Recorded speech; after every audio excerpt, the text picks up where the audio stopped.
Hey, Gator Nation. Welcome back to an all-new episode of the Respect Our Decision podcast. Guys, as always, I'm your boy Hirsch.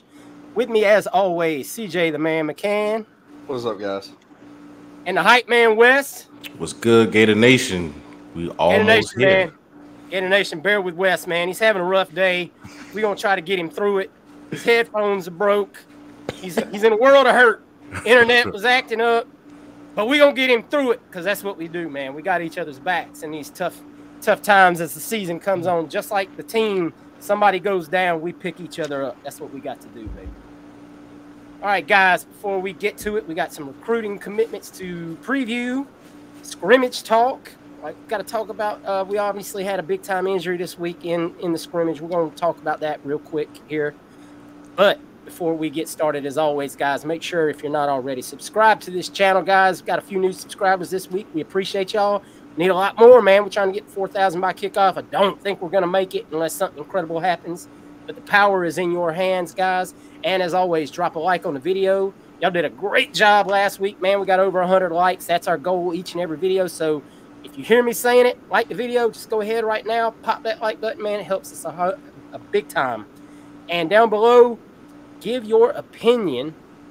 Who steps up at the defensive tackle position, in your opinion, to take up for Jamari Lyons, man, now that he's got the broken ankle and out for the season? Who do you think steps up and takes that spot? And as always, go out and download this podcast wherever you get your podcast from if that's the route that you go.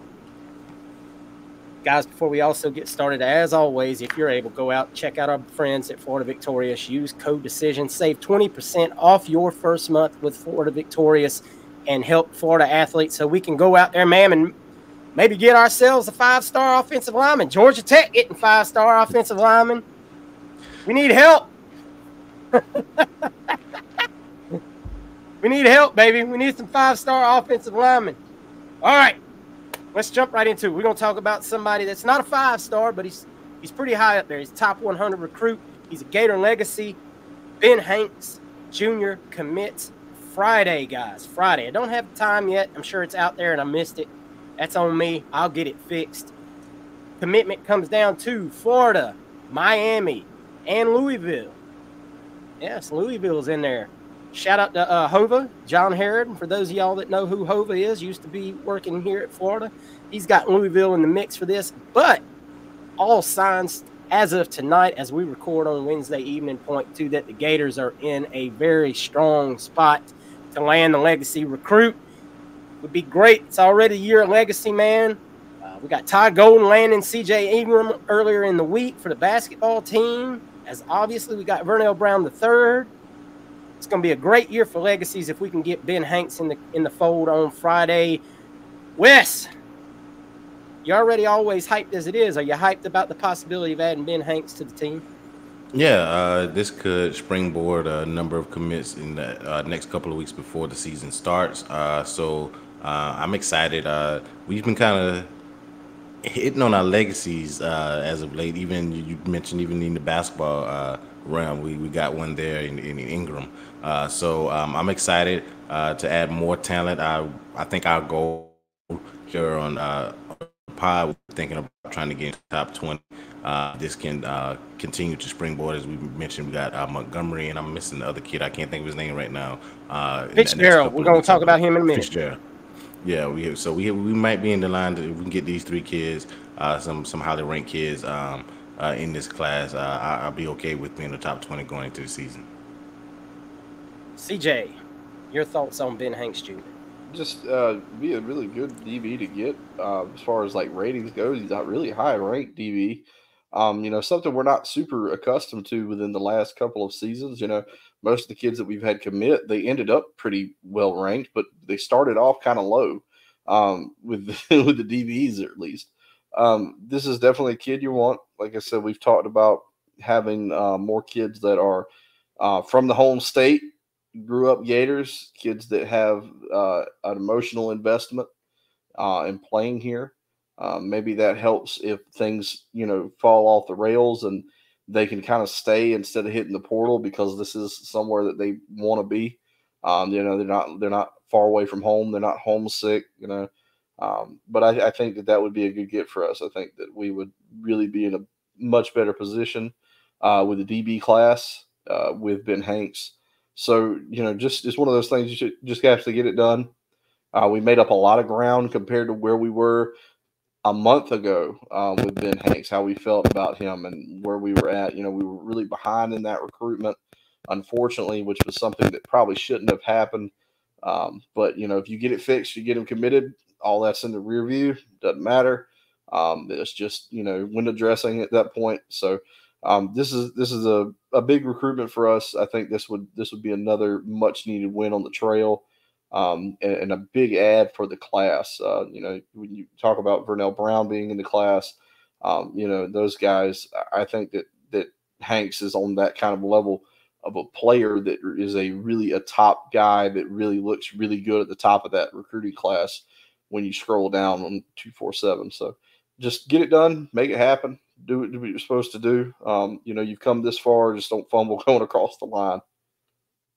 Yeah, you mentioned where he is on 247. He's currently ranked 105 in the composite.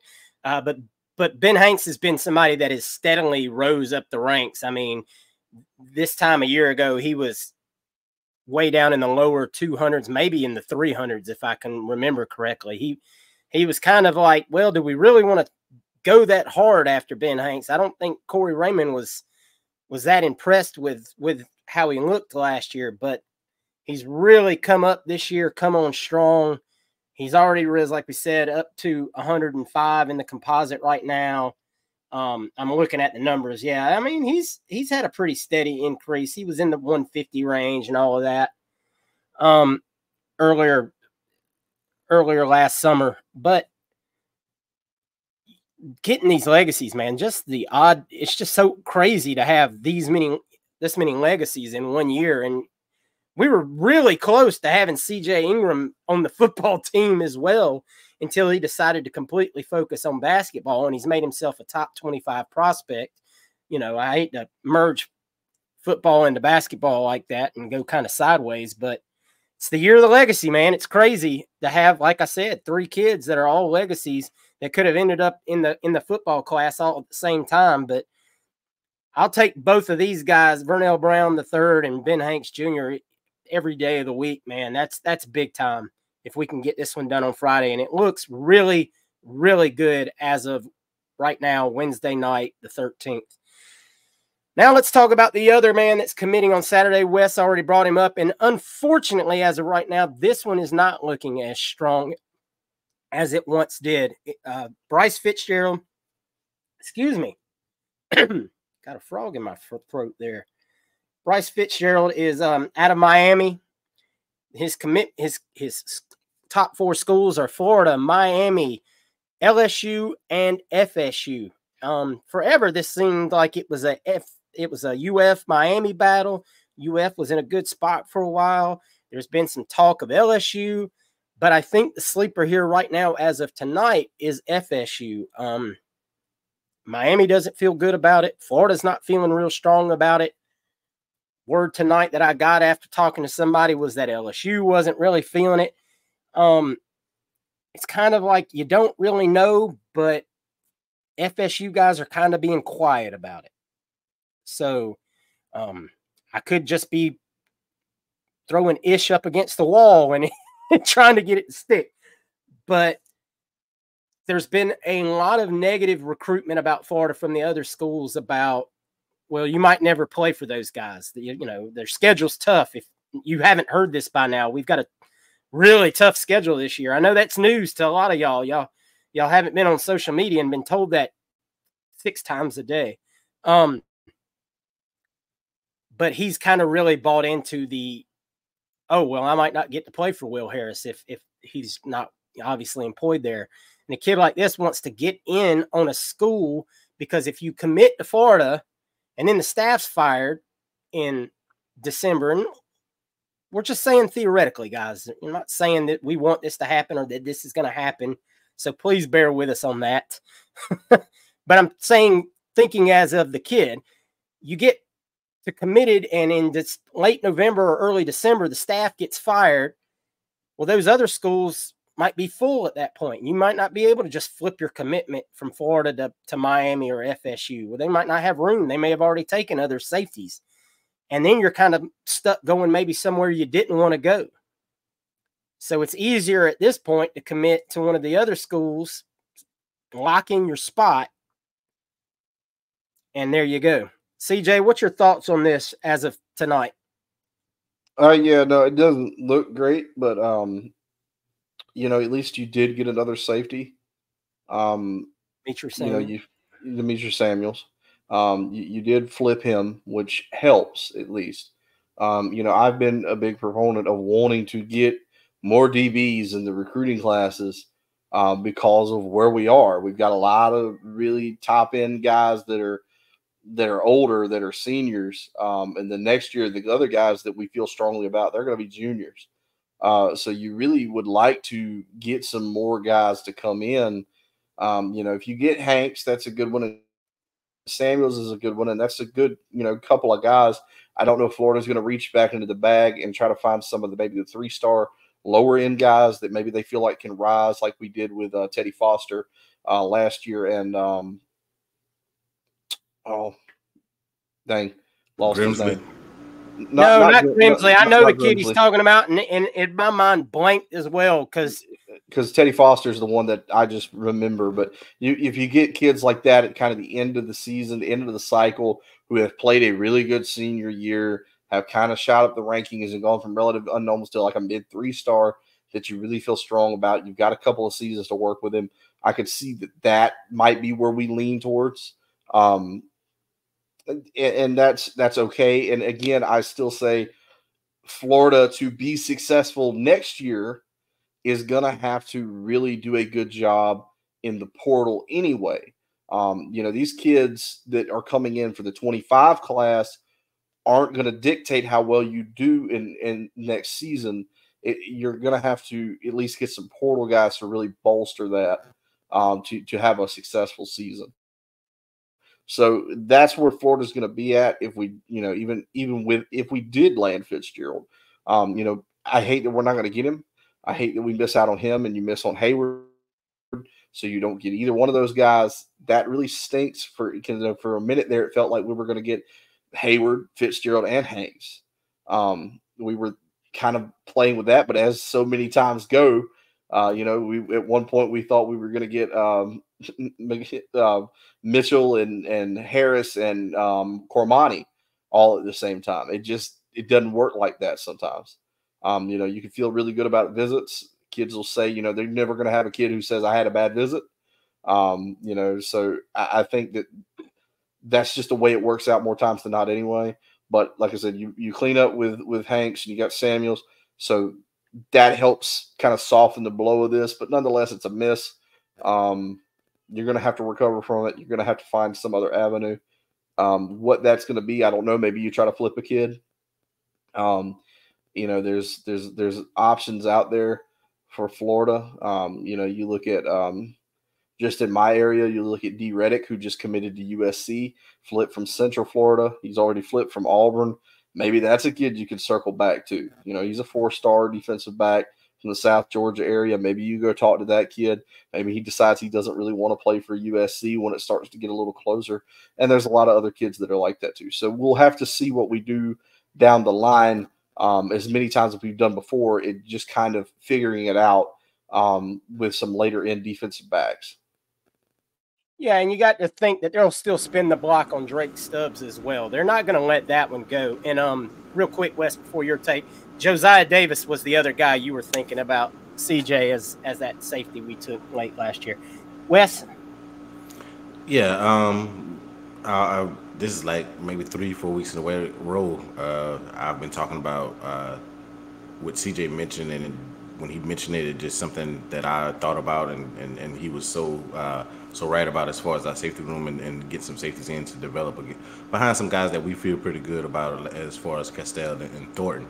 And I feel like we'll be fine next year. As CJ talked about, we might have to hit the portal for some guys next year. This is not going to impact anything next year. We don't expect Hanks or Fitzgerald or Stubbs or any of those guys maybe to come in next year and be day one starters because of the guys that are sophomores or redshirt freshmen. I don't know if Thornton played enough games. I can't recall, but we'll be pretty fine next year as far as starting safeties, as far as Thornton a junior or redshirt sophomore, and we know Castell. We've been hearing good things about him in camp, and he'll be a true junior next year as well. So, barring any unfortunate injury or anything like that, so we're good there. It's just the depth and the development that we wanted guys to come in, highly ranked guys, to learn from those two guys. So when those guys either graduate or go to the NFL, we think Castell is one of those guys that probably will get drafted from what he showed as a freshman, and we think highly of him. So it hurts that part of it. I feel like our DB room is fine. We've named a lot of guys that have come in. We forget about Johnson and Gates and all these other Grimsley we got, and Foster, and I'm blanking on another guy that I can't think of right now, but I feel Denson. So I feel like our DB room is fine. Did you say Gates? I'm sorry. And Gates? Yeah. I'm sorry. I'm completely missed it. I think he was playing behind Denson in the nickel, right? If I'm not mistaken. Who's that? Aaron Gates. Aaron Gates is but he can play that or safety is what I'm saying. Yeah. Okay, gotcha. So I feel like our DB room is actually fine. We have some guys that we think talented guys there, but you don't want to stop building. We've seen the film the last couple of years. I put out a video today of Quincy Wilson at Tabor against Missouri, against Drew Lock and those picks. We missed that with Marcus May and Keanu Neal and Marcel Harris and Brian Poole and Vernon Hargraves. I mean, we were just stacked, and we were like, why these some guys not playing, and then they come and play. It was like the DB room was outrageous. So we hope we can get back to that, continue to stack talent on top of talent, iron sharpens iron, guys competing, and that's what we want. So hopefully we can get him in. Like you said, it's not looking good. So hopefully we can work some things out and be fine.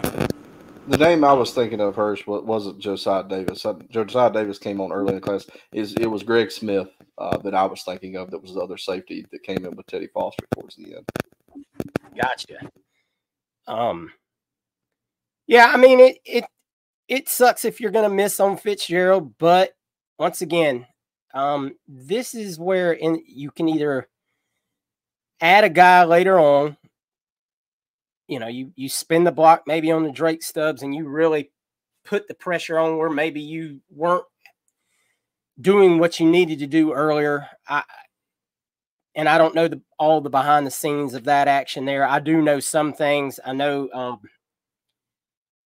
we probably could have gotten him sooner if maybe we had done a few things better. That's all I'm gonna say right now. But and if you don't, that is where now you slide to the portal and you pick up a guy in the portal to kind of supplement your room, your class if you miss on a couple of targets. But once again, I mean,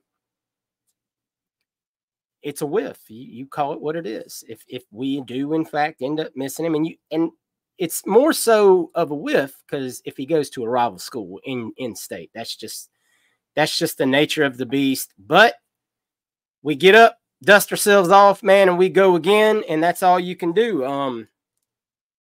At the end of the day, you created this hole because you didn't win. Once again, you spin back to that same scenario. You beat Arkansas and you beat Missouri last year, and a lot of these conversations aren't conversations. They're not even, because you're not talking about Billy's seat being at the level of hot that it is, whether you think it is or not. And I know everybody has their own take on whether Billy's seat is hot or not. I still think he has to win at least 6 games. That's just what I've heard. But, how he looks in wins and losses is going to matter too.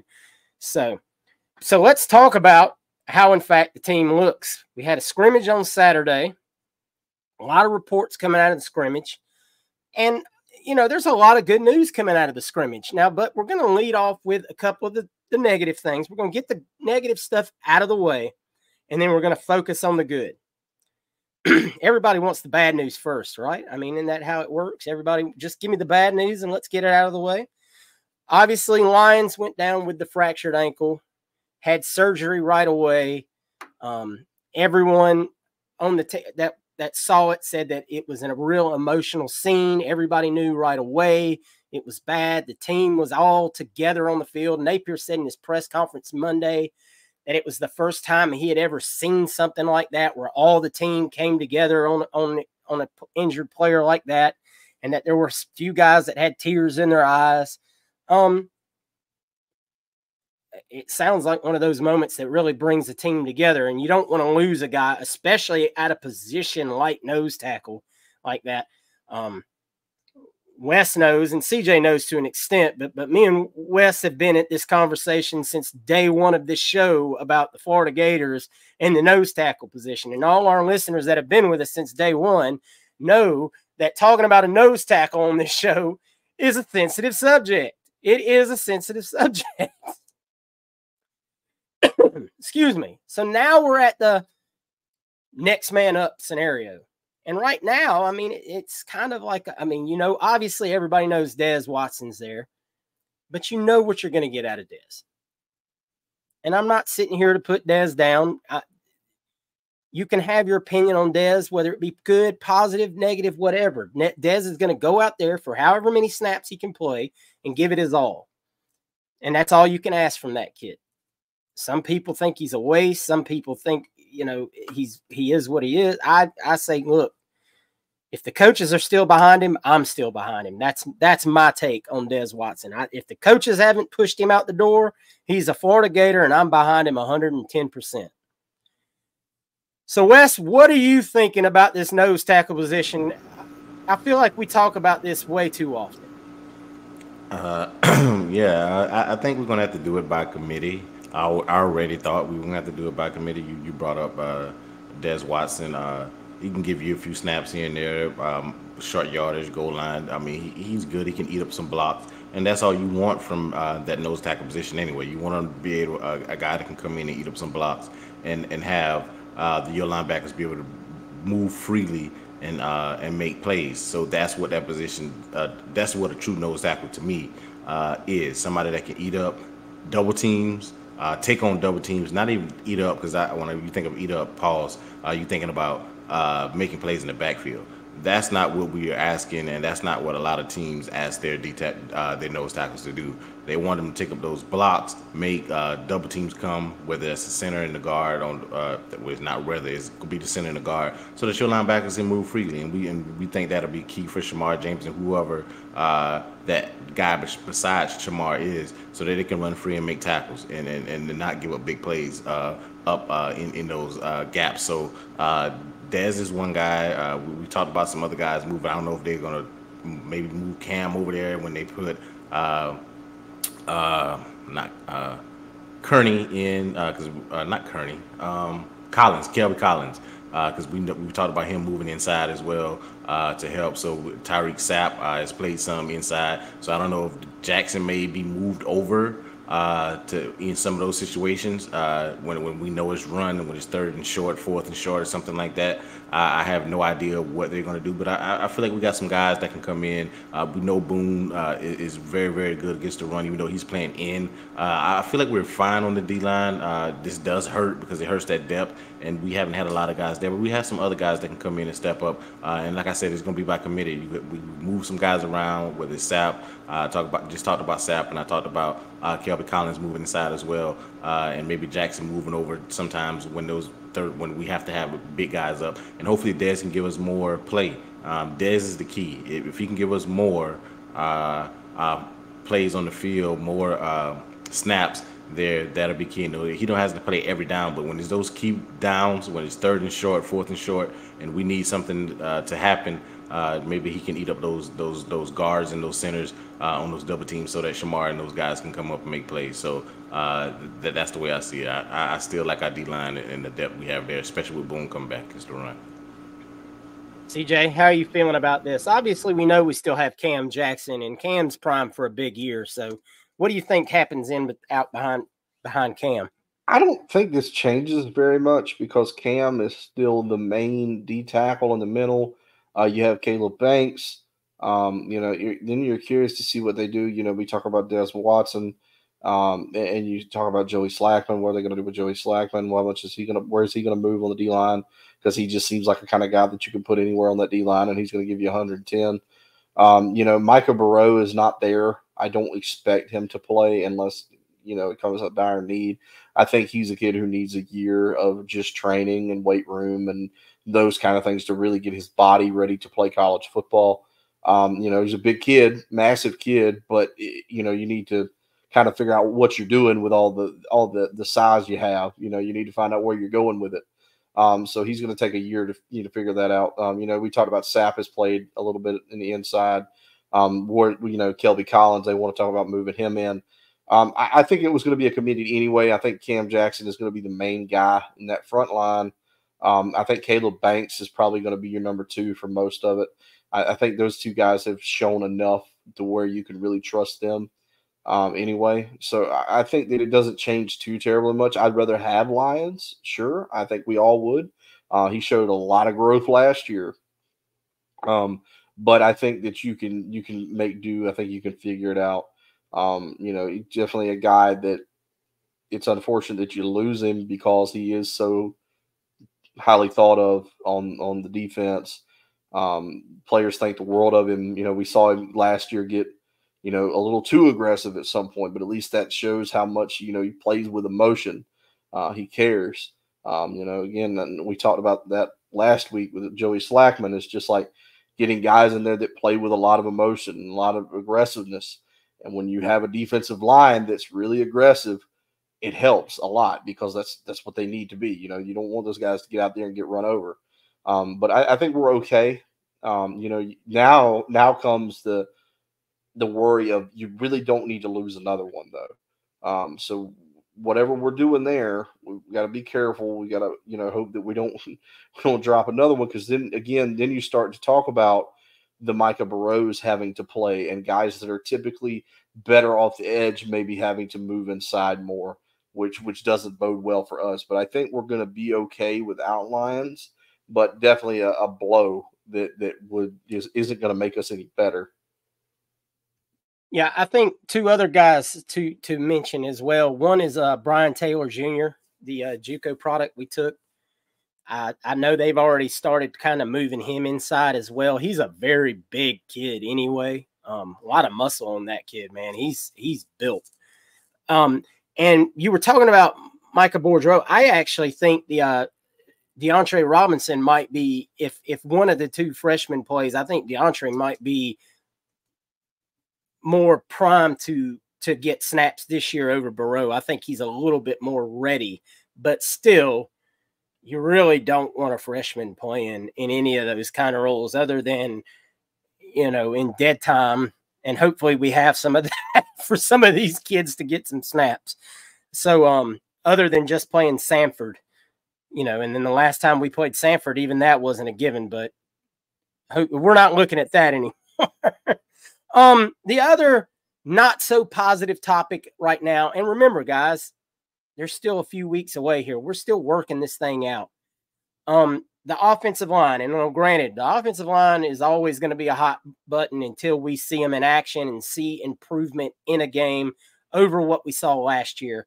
And not just the entire offensive line. It's mainly the focus has been on the right guard and right tackle. That being, obviously, we all have our opinions of Damian George. He slid into right guard. Maybe Damian George is just what we all think he is. And it's still to be determined. Brandon Crenshaw-Dixon, little adjustment for him too. He's playing at a higher level, obviously, than when he was out at San Diego State. I know Nick De La Torre mentioned that he was told by some coaches out west that they thought he might actually struggle translating over to the SEC kind of play, that they didn't think maybe he was at that level. Our coaches obviously thought he was worth the take. So the issue there becomes, all right, if they're not the guys, who are we talking about after them? Well, at right tackle, obviously, Caden Jones is an option, but he's been banged up. He's just now getting back in there to practice. So, but he was pushing Crenshaw Dixon before that. So we're going to have to see how that flushes out. Obviously, you have Waits, who's kind of a swing man. He's playing a little bit at right guard. He can play right tackle. And then you have, excuse me, I can't get that throat clear. Kearney, who's obviously a guard too. He's taking some center snaps, but they're kind of working him into the rotation now. And now it's kind of going to be for the rest of camp. I think it's going to be best man wins. So, CJ, based on things you've read and heard over since Saturday, what's your take on this offensive line and where they're heading? It depends on who you talk to. I've heard from some of the guys that they don't have any concern with the offensive line. They think the offensive line is much improved over last year. I think there's a good portion of people that just believes the defensive line is that much better that it makes, some of those plays look worse.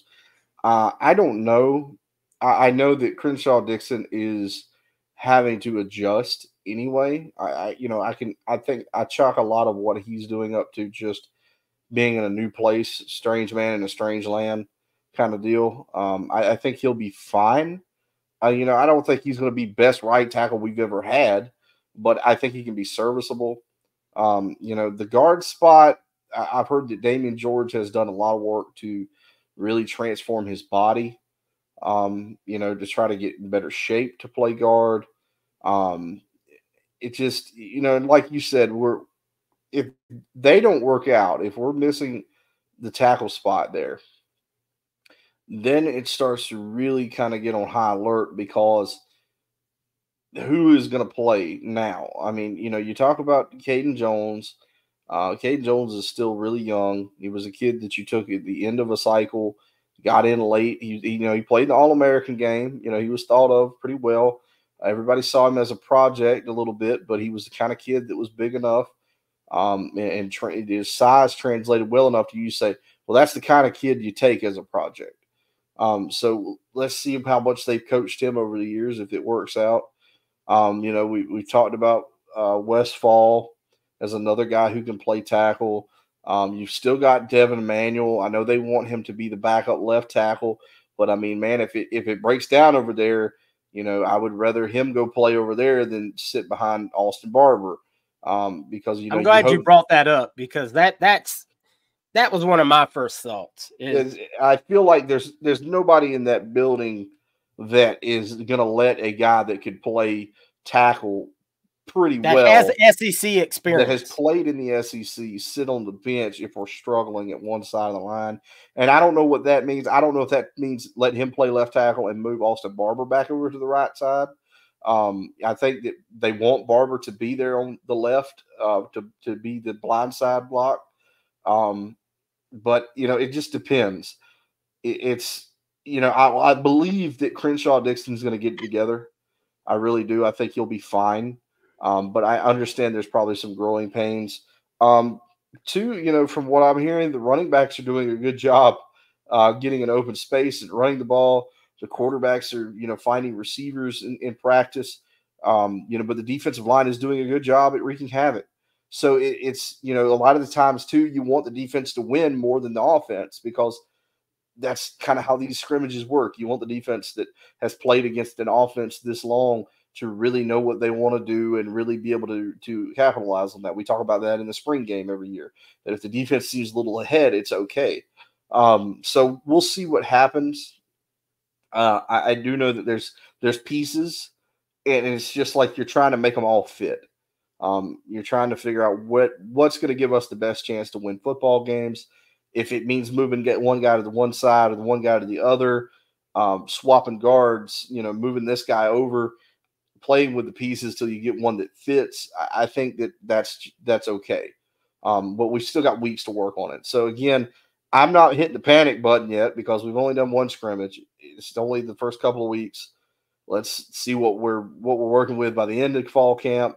Week out from when we play Miami before we really start to hit the panic button on the offensive line, because again, there's just too many conflicting reports. I've got guys that are telling me the offensive line looks better. I've got guys that are telling me that it doesn't look better, that are concerned about it. I just think it's too early. I think we need to give it a couple of weeks. Let's see where we're at week out before we play Miami, and then we can kind of gauge what we're looking at on the offensive line. I agree. Before Wes, you give your take. With 2 weeks left and probably a couple more scrimmage, getting a few more scrimmage type things in, it's way too soon to be worried about any of this. These guys are still kind of formulating their bond and everything like that. Wes, what do you got to say about it? The thing I disagree with you guys about is the time. Like you just said it, we're literally 2 weeks away. Like Miami's coming to town in 2 weeks, so the urgency is there. I feel. I mean, because like next week is we'll be on this podcast saying, hey y'all, we have Miami coming in next week. So I feel like that's like right around the corner. It's moving fast. It is, but they've only been at it for 2 weeks. Like, I mean, it's yeah. But CJ kind of stole my my thunder there with moving Barber maybe back to right tackle. Maybe Dixon is better suited to play left tackle where he was. No. I don't know. I'm not there. I think he was playing right tackle at San Diego. He was playing right tackle? I believe he was playing right tackle at San Diego. Okay. It all in the end doesn't matter because, like CJ said as well, you got Manuel that if this is where the guys that see it in practice make these decisions. That's what I was about to say. I'm not gonna sit here and say until I see it for myself, because we're not in practice, so we don't know what's going on. That's what I was about to say. We don't know what's going on, so I'm not gonna act like I know more than Chris. And a lot of this is third hand stuff. I mean, you know what I mean. Because like CJ started, he's like you talk to one group of people and then you hear, oh, the offensive line is solid. We hear the practice reports, we see the running backs are doing well, and we all know. We watch football all our lives, and we did this we're doing this podcast because we love football, and it's basically our life. Not basically our life, but it's a top priority for us. We watch a lot of football, so we all know running the football for offensive linemen is a plus. It's easier to run block than pass block. And what does Napier like to do? He likes to run the ball.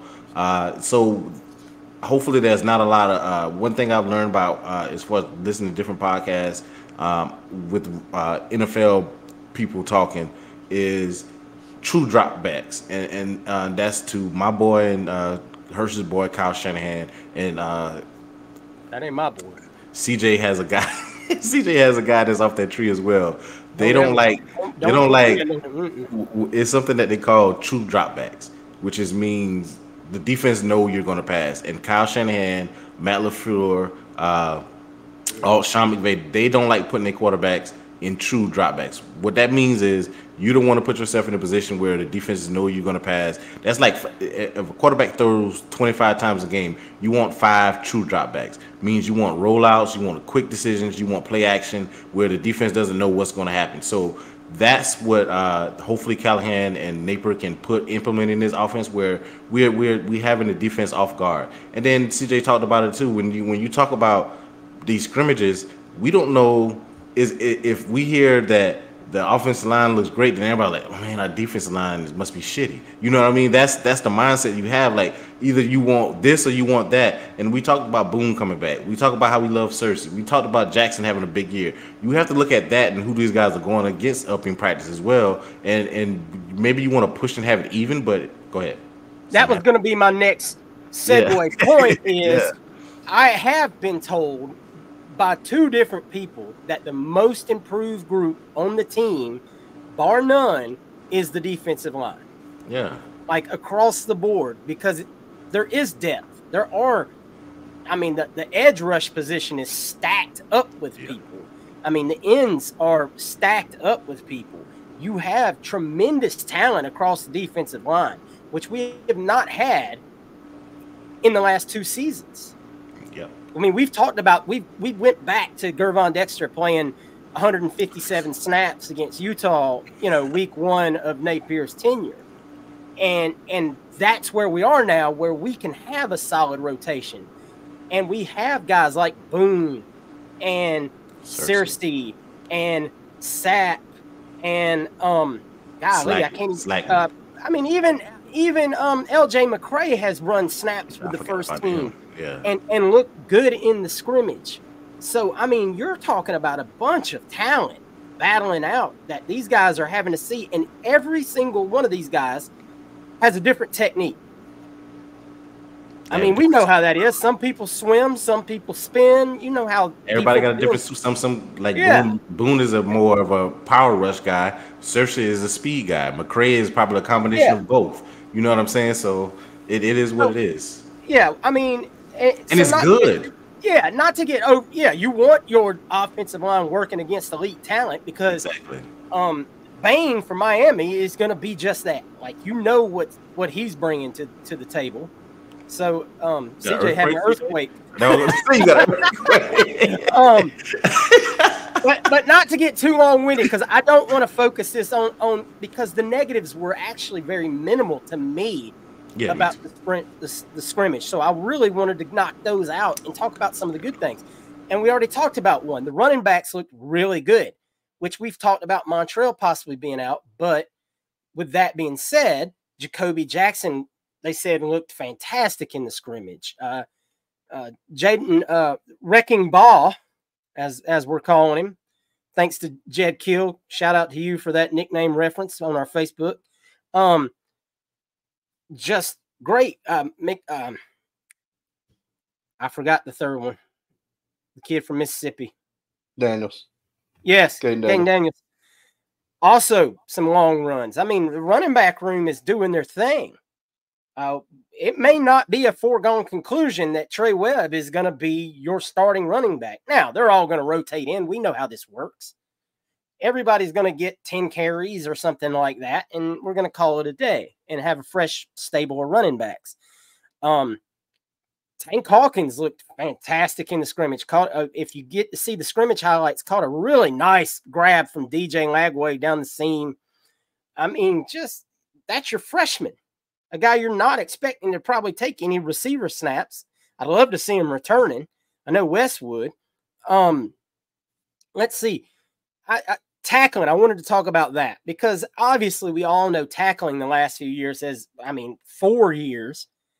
Ever since COVID and Mullen had him in practice not tackle because of COVID, tackling at the University of Florida has been atrocious. And that has been a big focus this offseason, is improving tackling, and the strength and conditioning, I believe, is only going to help with that as well. But they had a total count of 20 missed tackles over the entire scrimmage, 125 snaps or somewhere around that. And Billy was still upset with that number, even though it's a lot better off. And you got to understand that some of those missed tackles are from second string, third string guys as well. They factor into that. So to be at a place now where they have put so much focus on tackling, and Billy's like, look, it's all very correctable. Now, we've heard that before, but if that's where we're at, where we're talking about, oh, we missed 20 tackles in a scrimmage and I'm not happy with it, that's progress to me. That's the kind of things I want to hear the Monday after a scrimmage 2 weeks before the season is. We missed 20 tackles out of 125 snaps on offense and defense, and we're going to get that down to 10 because that's where he wants to be. CJ, what were some any other takeaways you had from the scrimmage that you felt good about? We heard a lot about the new safeties. I think we heard a good bit about Asa Turner. How he seems to be an animal. They seem, guys talking about, I line up against him, I got to put my mouthpiece in. Triquez Bridges, we've seen just different highlights of him making some really solid plays.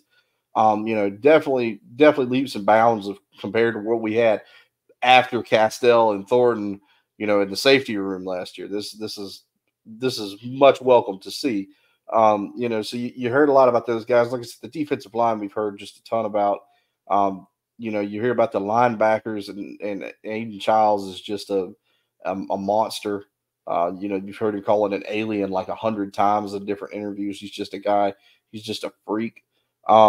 you hear a lot about the freshman running backs, which is really good.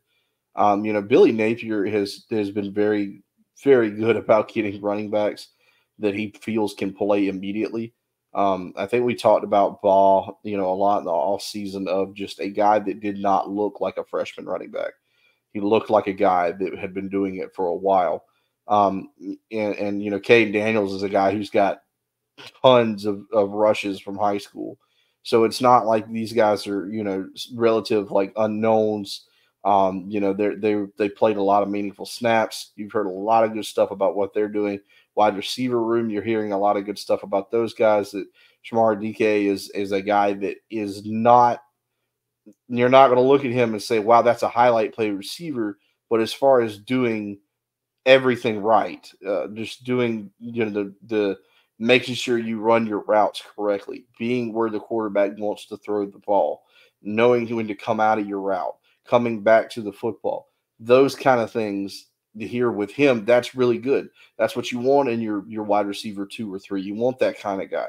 And then we talked about Tank Hawkins, and if that guy's that fast and he can make those plays, you can't leave a guy like that on the bench. You just can't do it. You've got to find ways to use him. I don't even know if that's just limited to the kickoff game. If this guy can be a difference maker with his speed, and he shows that, you got to take advantage of it. You cannot leave that kind of guy on the bench. I feel like we're saying that a lot about a lot of different people, though, in the scrimmage of guys that are freshmen or redshirt freshmen that have come out, and wow, they're really making plays. You can't leave a guy like LJ McCray on the bench. He needs to play, which is really good for us to have those kind of guys. So we'll see where we go from there. But just there's a lot of positive that's come out about the first scrimmage, how we look, how we feel about this team. And a lot of it seems to be really stemming from how the defense looks. And people are like, we're worried about, well, that must mean the offense isn't good. Not from what I've heard. The offense seems like they're still doing their thing. But again, you want the defense to be kind of a step ahead of the offense that they've been training against for the last, 6 or 7 months. You want them to be, a step ahead of an offense they've seen a whole bunch. So I think that we have a lot to be positive about. I'm excited for the next one. I'm excited to see what kind of steps we take from here to there.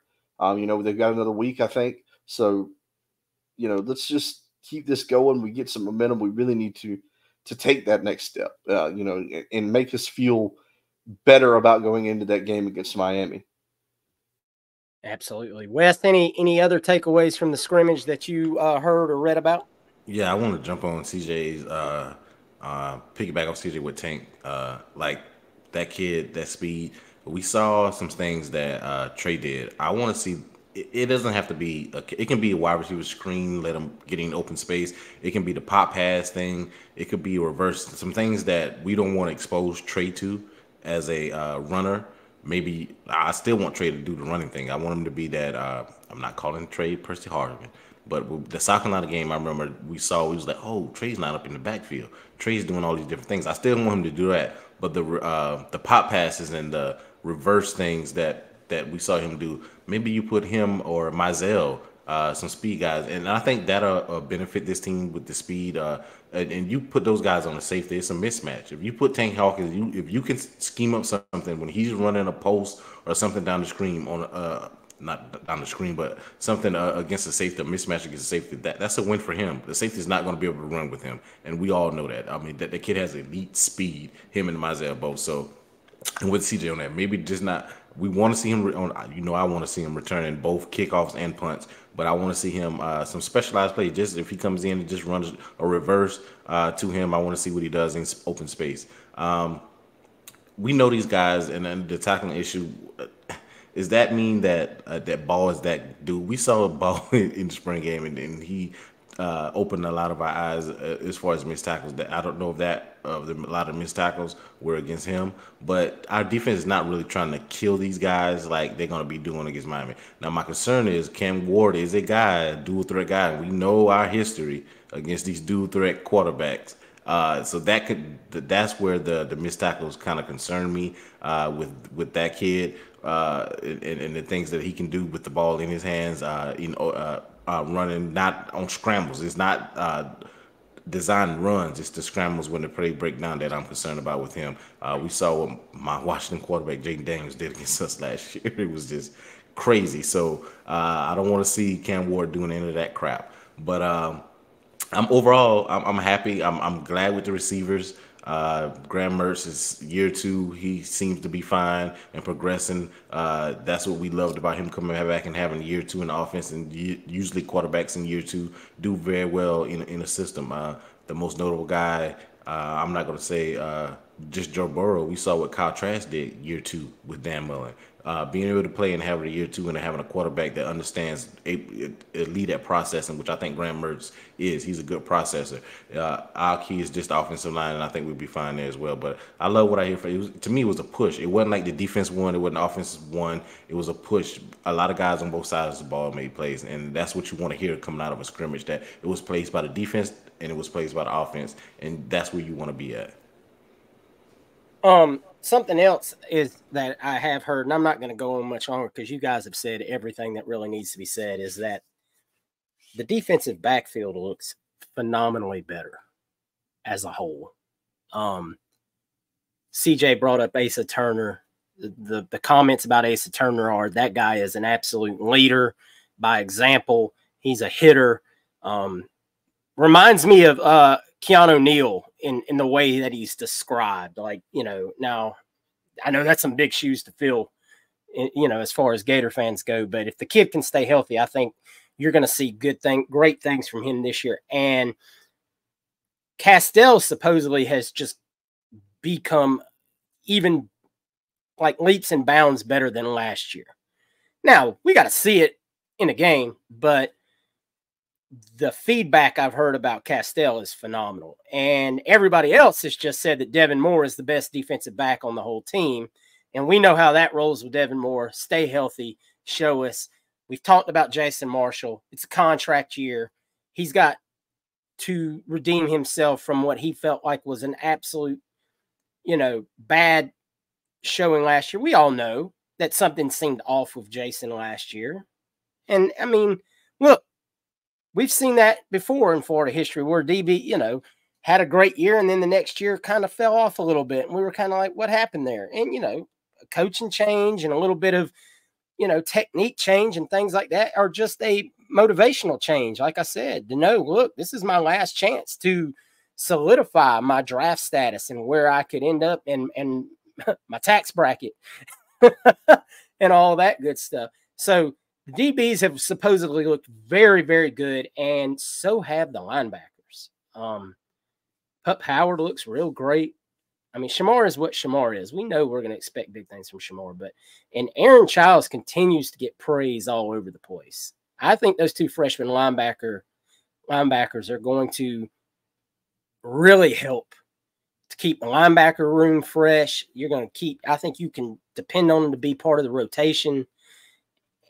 Just depth we haven't had over the last few years. And I think that's the biggest difference in this team in the last few years, where in the third and fourth quarter, we were just struggling to hang on. Or, when you saw us fade in the late of the game was because we were dead, because we had no depth. And I think that's where this team will really improve overall. So, guys, we're going to wait for the next one. All we hope for really after this week, whenever we have scrimmage, is everyone comes out healthy, man. That's the biggest thing. At this point, we can't really afford to lose anybody else pivotal. We never can, but, after you've already had one big injury, the team, doesn't need another one. Like, it's not good for the psyche. So hopefully we come out healthy and everyone just continues to improve as we just inch closer to that Miami game, man. It's going to be here before we know it. So that's going to do it for this week's show, guys. We appreciate you all tuning in as always, man. Thank you so much for your support. Make sure you like the video. It helps us. I can't say it enough. A great deal. CJ, what do you got for the folks before we get out of here? Just thank you guys so much for supporting us as creators. Check out our friends at Alma Mater. Use our link when you buy something. They've got cool stuff coming out there. They just released a new trucker hat T-shirt combo that's over there with the Florida Gator helmet on it. So that's pretty neat if that's what you're into. Use our link with Florida Victorious. Donate to the NIL athletes. Try to help us out there on that front and support the Gator athletes the best you can. Now they've given us a way to do that. They've given us a way to support Gator athletes where we haven't been able to before. So if you've ever thought in the past, it's like, wow, I'd like to do something for that guy. Now you can. So if that's something you feel like you want to do, go for it over there. Check out the Facebook. Check out the Facebook group chat. Like I said, constant conversation there. Closer you get to football season, the more we have to talk about. Check out the Twitter. We always update things over there. We do different things on the Twitter, whether it's news or just kind of poking fun. Anything that we've got going on, it'll be there. Subscribe to the YouTube channel. Leave us a like. Leave us a comment. Hit that notification bell. Subscribe if you haven't subscribed. If you're here and you're watching, go ahead and do it. It's free. Just helps us out a ton. It puts us in the forefront of other Gator creators, so it helps us get the word out there to other guys that maybe haven't heard our podcast or watched our podcast before. So that helps us out a ton. But thank you guys so much for supporting us every week. We really, really appreciate you as we're on the road to football season. We're almost there. High school football in Georgia starts Friday. I mean, we are on the road here. We'll get back to Under the Lights. We've got that coming up soon because we're going to have all these high school kids that are going to start playing too. So you can check that out on the Twitter page as we update the guys that are committed to Florida, what they're doing in their high school careers, what's going on, the big plays, big highlights that they make. So you guys can be updated and get excited about the next crop of Gators that are coming in. But as always, we really appreciate you guys. Thank you so much. Absolutely, guys. Wes, take us home, man. Yeah, man, we are 2 weeks away, guys. Like after next week, Wes will be heading on down. I'll be down there in Gainesville in the swamp, ready to beat the I don't forgot what the name of that team is, but we'll beat them. Scum, yeah. But make sure you guys tune in next week. We're going to try to have some reporters in next week to preview the upcoming season and the week 1 game against Miami and what do they expect to see, along with our takes as well, as we always give you. Hopefully, we'll have maybe 1 or 2. Hopefully we have 1 committed and we'll preview another one that's supposed to be committing next Friday, I believe. I think it's next Friday or Thursday, I believe, in Montgomery as well. So stay tuned for that. And we appreciate you guys. And CJ always laid it down. Subscribe, like, make a comment, and make sure you guys tune in to the big podcast next week. And then we'll have our over and unders as far as the season, the week of the game, and talk about what we see as far as previewing Miami in 2 weeks as well. So make sure you guys tune in for those because we have some big podcasts coming up as we get ready for the season, guys. So as always, go Gators. Go Gators. Go Gators, baby.